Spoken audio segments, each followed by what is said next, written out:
Hi friends, அஸ்ஸலாமு அலைக்கும். இன்றைக்கி இஃப்தார் கொஞ்சம் டைம் ஆகிட்டனால சரி சிம்பிளாக ஏதாவது பண்ணிக்கலாம் அப்படின்னு சொல்லிட்டு சிம்பிள் அண்ட் ஹெல்த்தியாக ஒரு டிஷ் தான் ரெடி பண்ணிகிட்ருந்தேன். அதுக்கு தேவையானதை பார்த்திங்கன்னா, ஒரு கப் சிவப்பு அவல் எடுத்துக்கிட்டு, உங்கள்கிட்ட வெள்ளை அவல் இருந்தாலுமே நீங்கள் அதையுமே எடுத்துக்கலாம். நல்லா அலசி எடுத்துகிட்டு அதை கொஞ்சமாக தண்ணி ஊற்றி அப்படியே ஊற வச்சு ஒரு 10 நிமிஷம் விட்டுட்டோம் அப்படின்னா இந்த மாதிரி பொல பொலன்னு வந்துடும். ஸோ இதில் கொஞ்சம் இன்க்ரீடியன்ஸ்லாம் இப்போ நம்ம சேர்த்துக்க போகிறோம். வெங்காயம் நல்லா பொடிசாக கட் பண்ணி சேர்த்துக்கணும். அதுக்கப்புறம் 1/2 ஸ்பூன் பெருஞ்சீரகம் அண்ட் கொஞ்சமாக பெருங்காயத்தூள், மிளகாய்த்தூள், கரம் மசாலா தூள், கறி மசாலா தூள், கொஞ்சமாக உப்பு சேர்த்துக்கிட்டு அதுக்கப்புறம் 2 ஸ்பூன் அளவு கடலை மாவு மட்டும் சேர்த்துட்டு நல்லா கைனால் அழுத்தி பிசைஞ்சு கொடுத்துருங்க. எல்லாமே அப்படி கரையிறது மாதிரி.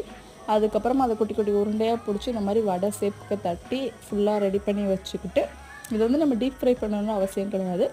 லைட்டாக கொஞ்சமாக எண்ணெய் ஊற்றி இந்த 2 பக்கமே செவக்க வறுத்து எடுத்துட்டோம் அப்படின்னாலே சூப்பராக ஒரு அவல் வடை ரெடி ஆயிரும்.